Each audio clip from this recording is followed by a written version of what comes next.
Today we're coming to you live from the American Orthopedic Society for Sports Medicine Annual Meeting in Seattle, Washington. The AOSSM Annual Meeting is the premier sports medicine conference each year, hosting thousands of attendees with hundreds of poster and paper presentations, exhibitors, and instructional course lecturers. This year proved to be as spectacular as years past. We were fortunate to have the opportunity to catch up with many of the presenters at the meeting and get their take on some of the hottest topics in sports medicine. Over these 7 episodes, we're going to be exploring some cutting-edge sports medicine with these experts who are presenting at the meeting. These episodes are brought to you by Arthrex, a global leader in minimally invasive orthopedic technology and surgical education. We appreciate their continued support of this podcast, as well as their commitment to advancing innovation in sports medicine and helping surgeons develop technologies that continue to improve patient care. Welcome to the Sports Docs podcast. Today we're talking about elbow arthroscopy. Now, elbow arthroscopy has been one of the more challenging aspects of sports medicine, but technology is definitely changing, and that's changing what's possible. So in this episode, we're going to speak to Dr. Chris Ahmad, head team physician for the New York Yankees, about the evolution of elbow arthroscopy and how technologies like the Arthrex NanoNeedle Scope 2.0 are expanding less invasive treatment options for our throwing athletes. So from surgical access to visualization to recovery all the way to rehab, Dr. Ahmad is going to help us understand ultra minimally invasive technology is changing the game for how we take care of our athletes and everyday patients. So folks can visit nano.arthrex.com to explore the NanoNeedle Scope clinical applications even more. But we're so excited to have you. Welcome to the show. Thank you for having me. This is a privilege.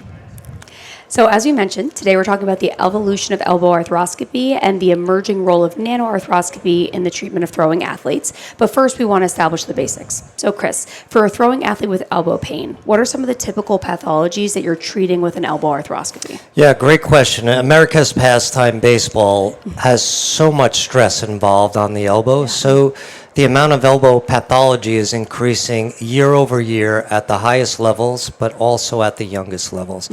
The typical pathology that everybody knows about is Tommy John injuries, UCL injuries that require Tommy John surgery. But there's so many other subtle issues that go on in the throwing elbow.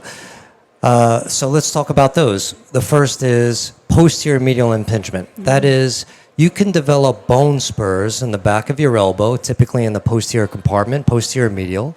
And some of those bone spurs can crack and create loose bodies. So that's in a syndrome of UCL can get a little loose. A little loose laxity to the UCL can create increased force in the back of the elbow. And now you have some dynamic cascade happening where you get more force on the elbow in the back. So sometimes the presenting symptom for a bad UCL is pain in the back of the elbow because of a very subtle bone spur. Then you add on top of that, there's a whole bunch of other things that happen in baseball players. You can be banging the back of your elbow so hard, you get a stress fracture in the olecranon.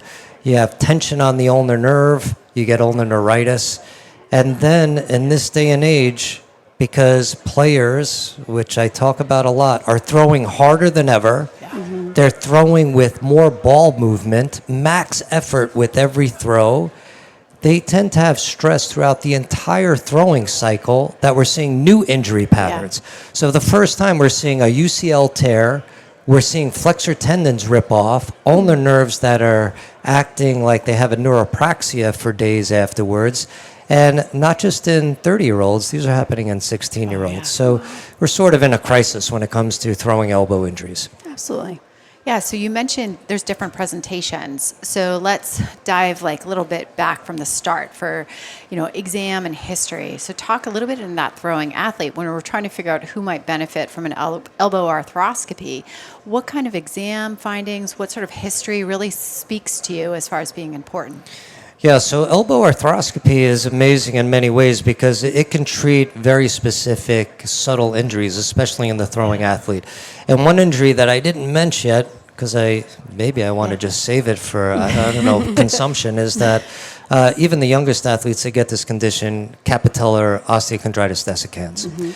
So you get repetitive load on the capitellum blood supply is not so great, the subchondral bone starts to get weak, and you start to crack pieces of bone off. And those are in the younger athletes. So if a 13-year-old comes in and says, my elbow locks or catches, the immediate diagnosis is they got a loose body. That loose body is likely coming from a capitellar OCD. And that exam is limited range of motion, a hot elbow. It hurts on the lateral aspect, not on the medial aspect where the UCL is. And that is a perfect indication for elbow arthroscopy, especially in a young elbow. And a young elbow, when we talk about a 12 and 13-year-old, a young elbow is like a wrist. It's a tiny joint. So our adult instruments not only work in are not great for kids, they're hard in a tiny joint like the elbow. And I'm ready to talk all about the elbow too, if I can keep going, because the elbow is not just a tiny joint. It is complicated. It's complicated because it's got a radius, it's got an ulna, it's got a humerus. There's multiple compartments. The geometry is complicated, the curvatures, the everything. And in addition, there are nerves everywhere. And I have self-proclaimed, since watching Ted Lasso, soccer show, I can say I have anxiety. And I can say it openly, I have nerve anxiety. And elbow arthroscopy, while it's such a great procedure, it risks injury. Injury to nerves, injury to soft tissue structures, and the elbow does not tolerate swelling and damage like other joints. You can hit a shoulder with a hammer and walk away and come back a day later and it feels sore. You hit an elbow with a hammer, you come back a day later, the elbow's not moving. And it may not move well again because contractures develop and so forth. So it has limited tolerance to soft tissue morbidity. It has no tolerance to nerve issues. And so that's the challenge of the current sports medicine doctor who takes care of baseball players. Well, that segues really nicely into what we want to talk about next. So you mentioned that some of these instruments are quite large for such a small joint, particularly in the young athletes. So we want to talk about advancements in elbow arthroscopy to what we have today. So can you talk about, from your perspective, how has elbow arthroscopy changed from the start of your career to what you're presently doing? That's a great question. So first, elbow arthroscopy is one of the more technical skills for a sports medicine doctor, and we all appreciate that over time we develop our skills. Once you finish a fellowship and you've had great training, you are just starting to learn. So I consider myself a lifelong learner. So elbow arthroscopy is one of the most demanding lifelong learning aspects of sports medicine, especially when you take care of throwing athletes. So what's the more practical question? When I first started out, I would do simple operations. Simple because I wanted to make sure that I was achieving success, developing skill sets, and having confidence. And as your career advances, then you start taking on harder cases with confidence that you know you could get through it and give your patient a great result. So what does that mean? Call it 2026. I do operations now that I would not have done 10 years ago or 20 years ago. And I'll say it this way. The baseball player, we're going to contrast the 12-year-old who's got capitellar OCD to the 35-year-old who wants another $100 million contract, who cannot bend his elbow past 100 degrees of flexion to 40 degrees of extension because they've developed arthritis. Now, the hardest operation in my career, or anything I do in a given week or a year, is a elbow arthroscopy in the setting of arthritis. It's because this joint that's already demanding is deformed. There's bone growth everywhere. There's capsular contracture. The nerves are stuck. And in a way, you need a real special skill set, and you need special instruments to manage the arthritic elbow. And Chris, as you mentioned, it's an extremely small joint. The anatomy is very unique. You have to work with precision, and the technology has evolved. But sort of highlight, say 10 years ago, 20 years ago, when, part of not doing complex procedures or some of the procedures that you will do now is a bit of experience, but also is instrumentation. So highlight some of those challenges with regard to instrumentation. I love this question because the best surgeons universally they don't just fix things better, they see what to fix better. If you can't see it, you can't recognize it. And if you can't recognize it, you can't fix it. So the best surgeons, when we see someone make it look easy, they make it look easy because they see it easily. And in open surgery, it has to do with retractor placement, incision, exposure. And then once everything's exposed, you can just watch other people do it and direct them. But to achieve that ability to see is extremely challenging in the elbow. The way we see in the elbow is that we make accurate portal placements. And now with new technology, and we'll bring up the nanoscope, we have ability to put instrumentation into various parts of the elbow and see much better than we've ever had before. Now I'm going to contrast that for a second for a knee operation or a shoulder operation. In a knee operation, we might make 3 portals. Shoulder operation, we might make 4, maybe 5. It's not unusual in an elbow operation to make 7 or 8 portals. Oh, it's a smaller joint. Why are we making so many portals? Because we have to work around nerves in a way we just can't wiggle around. And so if we have instrumentation that allows us to see easier, making multiple additional portals doesn't increase morbidity. So that's where the nanoscope comes in. If you're going to put a needle in, I mean, we inject elbows in the office all the time. Sure. Put a needle in, you inject. How about we put a needle in and we see? And so during surgery, if we're having a challenge of looking in the back of the radiocapitellar joint to see if we've taken out enough of the OCD lesion or in the front, etc., we can just pop a little needle in and see if we've seen what we need to see, completed what we need to complete. So in many ways, it's going from no arthroscopy to arthroscopy, from arthroscopy to saying, I can see with so much greater clarity that it makes you a better surgeon instantly. Now, for surgeons that may have not seen the NanoNeedle Scope, can you talk about how it compares to a traditional elbow scope in terms of size of the instrument, but also of the scope?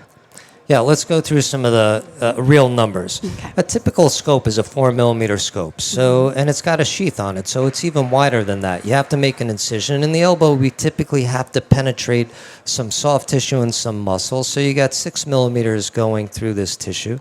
In addition, you have the camera and you have inflow and things are happening around all of that. Anytime that gets smaller, the ability to go through tissue and have less morbidity is amazing. So the new nanoscope is essentially a needle. It's less than 2mm in diameter. So it'll smoothly go through a triceps tendon differently than having to make an 11-blade incision in one of the larger tendons in the elbow in order to get the camera in. So one, it goes in easier. The body doesn't even recognize it's in because you're not really causing soft tissue morbidity. And once you know that you have this access and it's not causing morbidity, you can put the nanoscope in, take it out, put it in another location, take it out. Essentially, it's the way to think of it is instead of putting call it a number 2 pencil in, you're putting in a spinal needle. Wow. I love that. That's a great visual. And Chris, I think it's easy to get excited about new technology, but ultimately advancements really need to impact our patient outcomes in a positive way. So you did start to highlight soft tissue, but why do you think the nanoneedle, how is that helpful to your patient outcomes? So our patients, different than generations before, we spoke about like how has your practice changed? I changed as a surgeon. You know who else changed? The patients changed. And they changed faster than I can keep up. And what do I mean by that? The new modern baseball player, we said, throws harder and all of that. So does the younger player. They are throwing harder than ever, and they're seeing more and more pathology. They're also demanding more of their results from an injury. The older patient wants to play longer. So like we say, the 50 is the new 40, the 40 is the new 30 for us. That's the same with players. They want another contract. The youngest players, they have a dream that we have to keep alive. So they have timelines. So a player who is a junior in high school who's played his whole life and trained now has a loose body in his elbow, and that loose body can stop him from going to a showcase and getting an opportunity to play in college is devastating. Yeah. You bring a new technology where you can do a procedure that gets them back faster. Their career trajectory is so much different than old technology where you apologize and we say that's the best we can do right now. Yeah. So you mentioned loose body and removal and getting people back as soon as possible. So obviously there's been a lot of interest around Tariq Skubal and his NanoNeedle Scope, ability to return to high-level MLB pitching by 6 weeks post-operatively. So we'd like to talk a little bit more about that, how the traditional recovery compares to perhaps this accelerated recovery that we're seeing after the NanoNeedle arthroscopy. Can you talk a bit about that? What if you could get gait laboratory insights from a simple foot insole in just 3 minutes? With Bassett Health's AI MoveScan, you can. AI MoveScan brings clinical-grade movement analysis directly into everyday patient evaluations. Simply place the sensorized insole into your patient's own shoe and have them walk, run, or jump naturally. There is no complex setup, no calibration, no markers, and no treadmill required. In less than 3 minutes, you receive a clear, actionable report with more than 30 validated biomechanical parameters to help evaluate movement quality, monitor rehabilitation progress, and support more informed treatment decisions. What makes the platform even more powerful is its integrated AI assistant. Built within a closed model, the AI assistant helps clinicians better understand the movement data, identify meaningful trends, and connect objective biomechanics to clinical decision-making. And the results are backed by data. AI MoveScan has demonstrated 95% agreement with optical motion capture, which is the research-grade gold standard in peer-review validation. Whether you are evaluating recovery, monitoring progress, or helping guide return-to-play decisions, AI MoveScan brings objective movement data and AI-supported insights into everyday clinical practice. To schedule your personalized demo, email sales@bracelab.com and mention the sports docs. Learn more at bracelab.com. Every patient has a goal: getting back on the court, returning to the trails, staying active with family and friends. At JRF Ortho, they are proud to help surgeons make those goals possible through industry-leading allograft solutions and one of the largest inventories of fresh osteochondral allografts available. For more than 20 years, JRF Ortho has partnered with surgeons to restore damaged cartilage and bone using fresh OCAs that contain living hyaline cartilage and viable chondrocytes. By preserving native joint mechanics, osteochondral allografts continue to play an important role in joint preservation and helping patients maintain active lifestyles. With more than 30,000 allografts distributed worldwide, JRF Ortho is trusted for innovation, superior customer care, and the highest quality products. And they make ordering JRF Ortho easy. Whether you have a specific surgery date, a preferred date range, or simply need the earliest available graft, their dedicated allograft solutions coordinators work with you every step of the way to identify, match, and deliver the right graft for your patient. From femoral condyles, talus, patella, distal tibia, to meniscus, tendons, and OCA cores, JRF Ortho provides the grafts, the experience, and the support that you need to move patients forward. JRF Ortho, 20 years of excellence in motion. Visit jrfortho.org to learn more. Yeah, this is a great example. This is a case example that serves as a model for other players, doctors who take care of players at all capacities. And so the first is, when we have a traditional algorithm, that is, you have a loose body, you get an elbow scope, you don't start throwing to 6 weeks, it takes 6 weeks to build up, it's a 12-week recovery. Sometimes we have to say, let's challenge that. Mm-hmm. And so Neil Elatraj, who trained me, I did his fellowship at Colonel and Job, and we keep in great communication. He spoke to me about Tariq Skubal's situation and his experience with it. That is such a perfect case indication for an accelerated recovery. Yeah. Now, we've learned if we try to accelerate too quickly, you can have a setback, and that's a problem. Mm. But when you have technology that allows you to make an environment that accelerates healing, minimize morbidity, now you have a secret weapon for accelerated recovery. And that secret weapon is, instead of having increased swelling and increased morbidity, in the setting of a loose body removal, it's the surgeon who makes the problem. The loose body, taking it out, once it's out, I tell patients it's like having a pebble in your shoe. It's annoying, it's small, it's right underneath your heel. Every time you step on it, it's killing you. You take your shoe off and take it out, your foot feels better. You go run another marathon. The problem with loose body removal historically from an accelerated rehab is we got to make a big hole in the triceps tendon and other soft tissues, and you have to recover from that. In addition, you have a lot of swelling. You put a little nanoscope in, it's a needle, you localize the loose body, you make a tiny little incision, you take it out, you minimize the swelling, you minimize the morbidity. All you're really asking is for a little poke hole in the skin to heal. So arguably, if you give someone a cortisone injection for inflammation and say, you need a couple of days off to let the cortisone work and then they'll let you start throwing, this is what it's like, but on a mechanical basis. And taking a loose body out of all the operations I do, it is the most satisfying. It's like going up to a lion that has a splinter in their paw and you're like, it's just going to be a second, you pull it out, and now the lion's your friend. It's just taking a splinter out. It's so satisfying. The player feels it like that. Immediately better. That's great. Yeah, I love that. And Chris, you're obviously the head team physician for the New York Yankees. And this sort of advancement in technology gives you a new option. How does it make you think about dealing with elbow pathology in season? So that's a great question because there's features of injuries that we call seasonal impactful and career impactful. We mentioned a junior in high school who has a career issue if he doesn't get to a showcase. There's also seasonal features. If you are injured at the beginning or middle of a season and you have technology that gets you back in time to contribute to your team, either end of season where games are critically important or playoffs where they mean everything, that ability to offer that to patients is extremely fulfilling. And that's something that we have an obligation as physicians, team physicians, and surgeons to offer our patients. And that is, we can give you technology that gives you faster recovery.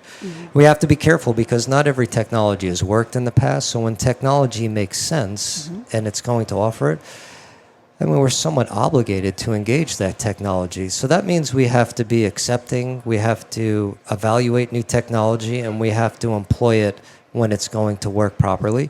And when we offer it to a player of a Tarek Skubal caliber, we have to let them know that it is new, but everything is making so much sense. And for your situation, you may have such a strong benefit from it. And in general, we have a backup plan. So if for some reason new technology is not working, we don't say, oh, sorry, we couldn't help you. We'll just have a backup plan. And that backup plan could be, let's employ the older technology, and we'll have to regroup and redesign the recovery program and the timelines. So we want to talk a little bit about how those advancements in technology can impact the field of sports medicine in general. So we want to wrap up big picture. So looking ahead 5 to 10 years, do you believe that nano-arthroscopy and ultra-minimally invasive technologies could have a similar transformative effect that, arthroscopy from open surgery did many years ago? Do you think this will ultimately replace traditional arthroscopy, or do you still think there's going to be a need for both? It's hard to predict the future, but I know this. When technology is improved and morbidity goes down, indications go up. And indications means we can do more surgery because now we have more tools in our toolbox. Some of the things that before we wait for something to become a real problem, we can be more preventative. So nano-arthroscopy is engaging a new entire domain of preventative medicine. And we talked about longevity and the amount of stress on a thrower. My personal goal is to get better at prevention rather than being the person at the bottom of the cliff that just captures them, puts them back together, and puts them back on the cliff to fall off. Let's build some guardrails so they don't fall off. Those guardrails require technology. One technology we'll talk about right now because that's the focus is nano-arthroscopy. So what do I mean by that? Maybe we don't wait for something to become a real big problem. We can solve it before it becomes a big problem. And in the world of biologics, orthobiologics, PRP stem cells, stem cell equivalents, and things like that. If we have capacity to localize where we want to put a preventative medicine or a recovery agent in, I can see a future where at the end of a season, patients will say, can you make me heal better and recover so I'm better for next season? Yeah, I'm going to put this little thing in your elbow and I'm going to give you a little stuff right here and you're going to be better and you're going to have a better recovery and you're going to have a longer future in this game because we have this technology. So I don't have all of that prediction ahead of me, but I can see if we want to put medicine in the posterior compartment of an elbow, maybe we don't have to guess where we're putting it. We're going to be precise. That's great. I love that. Well, this has been a fascinating discussion. And before we let you go, we do know that you have 2 books that you've put out recently, one clinical, one professional. So can you tell us a little bit about those and what made you become an author? I'm pausing for a second because this is a deeper conversation, and I'm gonna tell you what I mean by that. It's very comfortable as a surgeon to talk about surgery and technique and technology. It gets a little harder to say, what do you do to become a better surgeon? Like, what is it that you do after a day of work to become better? I do a lot of reflection. I'm at every home game for Yankees for 18 years.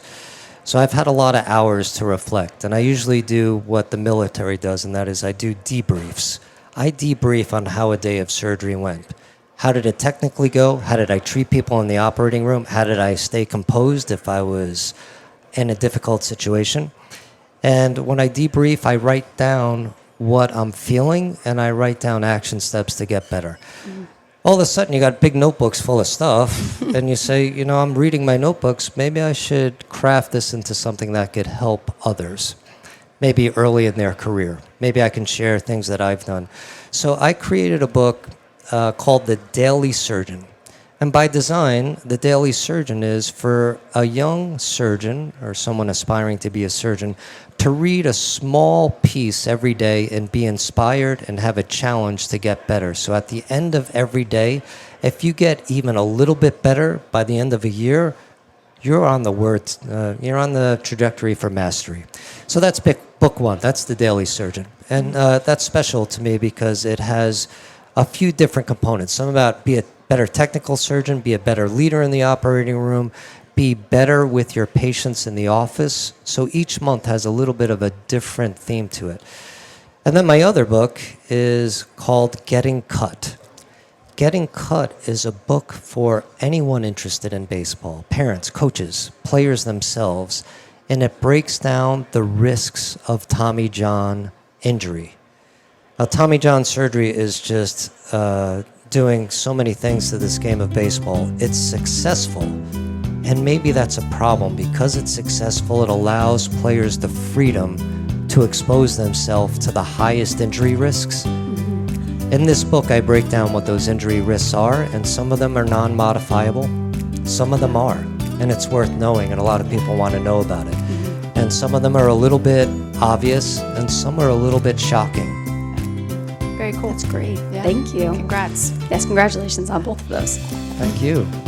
Thank you for listening to this episode of the Sports Talks podcast. We hope you enjoyed the discussion as much as we did. Make sure to subscribe on Apple Podcasts, Spotify, Amazon Music, and on YouTube to stay up to date on all things sports medicine. If you like what you hear, please consider leaving us a review or comment. You can also reach us by email at thesportstalkspod@gmail.com or find us on Instagram at thesportstalkspod. We love your feedback.